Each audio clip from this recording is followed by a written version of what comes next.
children. Save it for our children.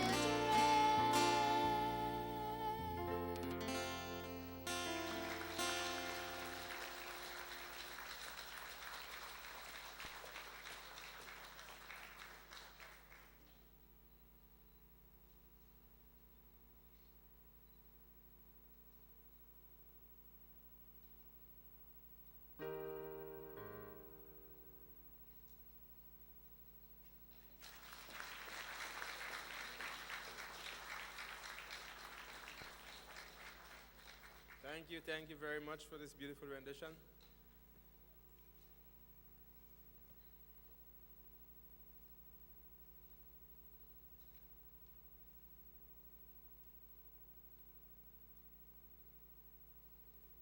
Ladies and gentlemen, we have come to the highlight of this morning's opening ceremony.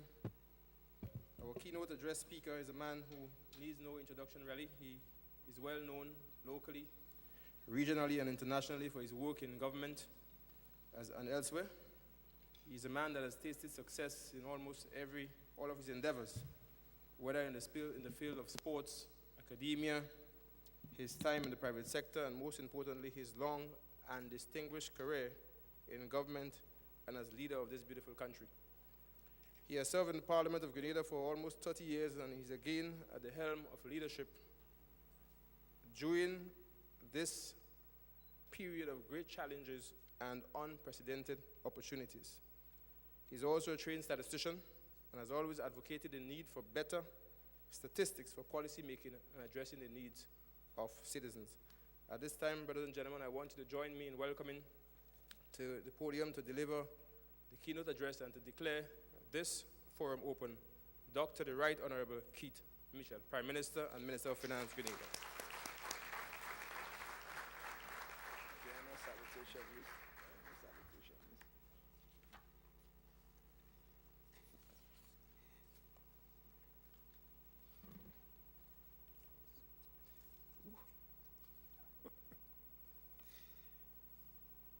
Thank you, Mike, of course, who is chairing this important forum this morning. Of course, I left my Minister of Economic Development at Cabinet, so when I get back, he will know. He will join you. Any other ministers who are here? I'm just getting familiar with the list of our distinguished guest, distinguished head table. I won't attempt to go through the names at this particular time. Permanent secretaries,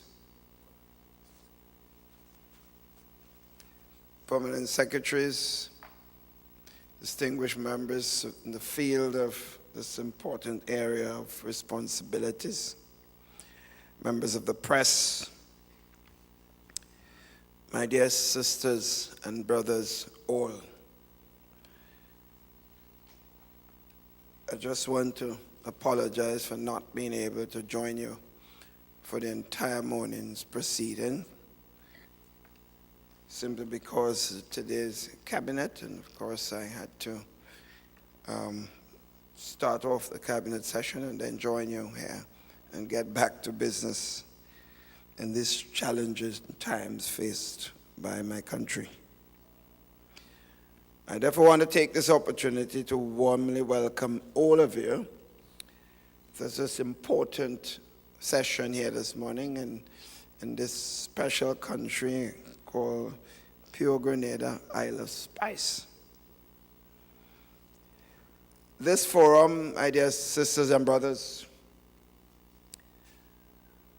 has been made possible today by a lot of our partners, and it signifies the importance of the role of statistics and its further development in the advancement of our people.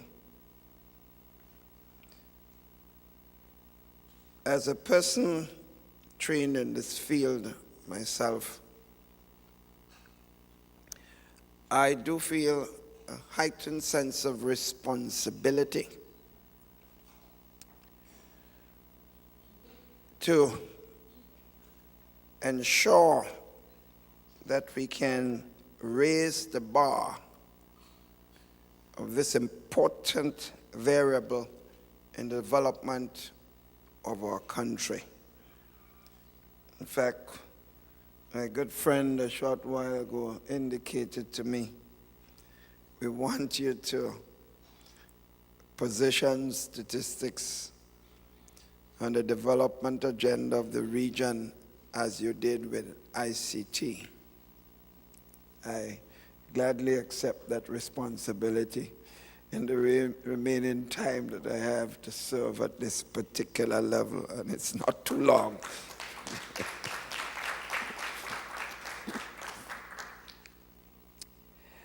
I have been informed, my dear friends, that the main objective of this forum is to enable a high-level commitment by governments of our region to the strengthening of the national statistical systems as a key means of sustaining the development and availability of timely, high-quality, and relevant statistics for decision-making and for the empowerment of the citizens of our entire region.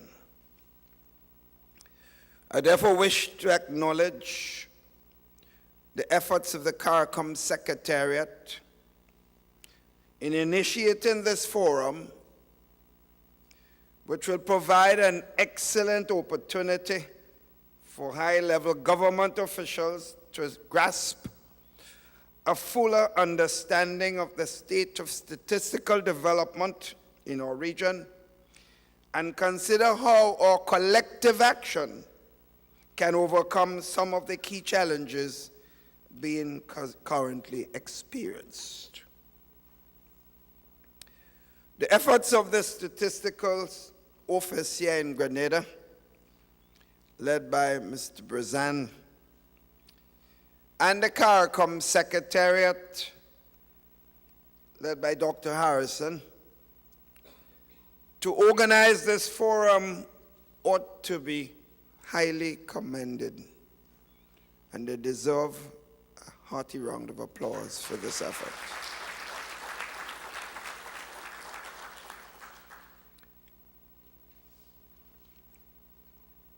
Having reflected on your theme, I wish to offer a few key messages. First of all, in my view, statistics must be seen in the context of the voice of the people of our region. Development, as we all know, is about empowering our citizens,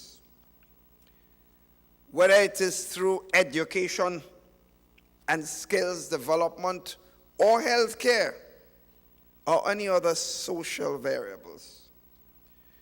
It is also through statistics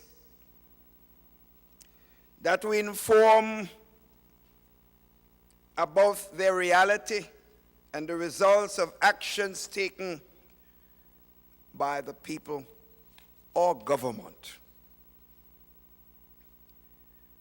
This important variable is not only for policymakers, but it's also for providing the citizens of our country with appropriate and relevant information. Our citizens, my dear sisters and brothers, require appropriate statistics to hold the government and all serious stakeholders in our country accountable.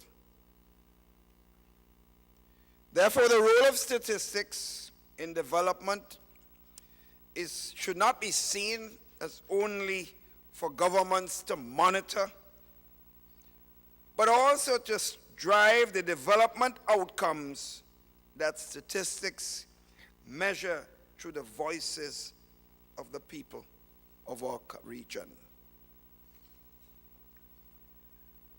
But statistics, sisters and brothers, as you know,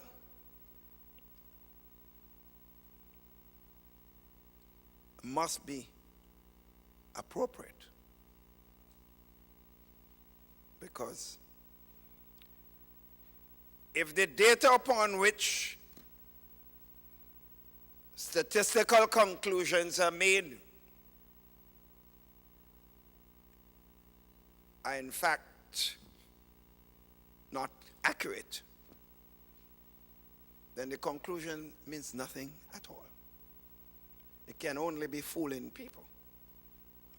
Sometimes I listen and I hear sweeping statements made on conclusions of very important matters that affect the lives of all citizens. And when you ask how these conclusions are made, it is how someone feels. And it's how one feels that he can in fact get over in terms of whether it's ego or whatever is attempting to push down the throats of the citizens of the country. And I mean not just government, I mean all concerned. So the statistics must be based on accurate information. Otherwise, we should shut up. We all are faced with tremendous and quite similar challenges in our respective countries. Low and slow economic growth, high rates of unemployment, high national debt, fiscal imbalances, relatively high levels of poverty, a high import bill, just to name a few. It is therefore difficult to address these challenges effectively if we cannot measure their magnitudes accurately. We are at a time in our region's history when talk shows have become a dominant medium for public information, and at times, in fact, I shouldn't say at times, many times and most times for misinformation, often generating more heat than light. So many experts in so many fields not having the basic knowledge of what they're talking about, but they're speaking with authority and clarity in their minds. They might even attempt to fool God. It is said there are two types of statistics. The one you look up to, and the kind you make up. In fact, most times, it is the latter. The one you make up. Given this harsh reality, we must and we have a responsibility to develop and to disseminate in a timely manner information products which our citizens can consume and in the process become more enlightened and empowered to play their specific role in nation building. Second information I wish to point out, speak on, is statistical development as it is required for original approach. My dear sisters and brothers, this is a time of unprecedented economic challenges facing us with very limited resources, stretched public resources, and dwindling grant resources. And also, at the same time, a time for the necessity for evidence-based policy making. these two variables occurring at the same time, challenges and the decisions, how we make them. Every development dollar must count. None must be wasted. Governments and citizens alike therefore need relevant and timely information on which to make those decisions. It is clear, even with the best intentions, that national statistical systems are right now not meeting those challenges if we are honest with ourselves. Consequently, we must therefore invest in regional approaches that help to optimize our scarce public resources. It's clear that many of the things we do in our region, each country going off on its own, and sometimes even within a country, each institution going off on its own, wasting limited resources and not achieving a lot. Seems to me this, what we're talking about today, should a long time ago, and it is said better late than never, should have taken on a much more significant regional agenda. It is similar to the platform of ICT, where in each country we're doing a little here and a little there, and each one feeling that is achieving a goal, and the whole concept of what happens to the future of our citizens in this globalized technological age is seen to be thrown at the back room. Therefore, we have no choice. We have to regionalize this important area. And all of us will be the beneficiary of that regional approach. So I applaud again the initiative to have this important forum here in Grenada at this time.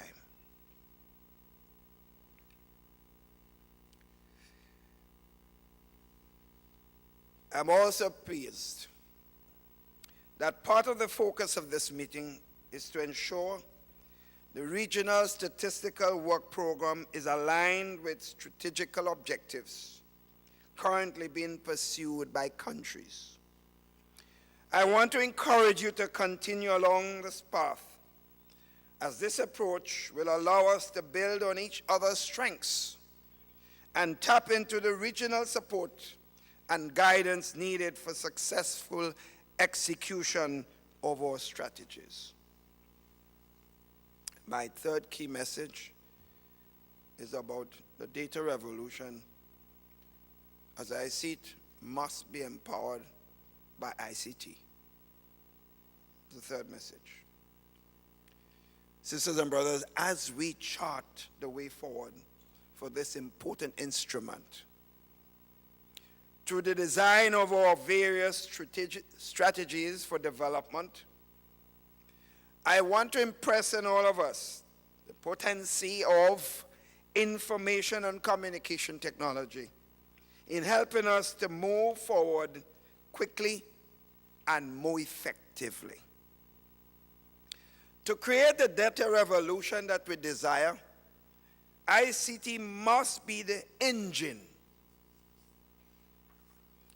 As lead head of government for ICT in the CARICOM quasi-cabinet, I am heartened to see that part of this week's activity is devoted to the application of ICT in statistics. You cannot go wrong. This is certainly in keeping with CARICOM's broad goal of developing a single CARICOM ICT space to enhance the environment for investment